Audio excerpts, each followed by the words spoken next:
świat podwodny ma.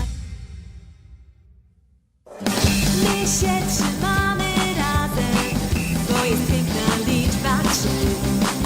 Niech tak już będzie zawsze, świat podwodny ma.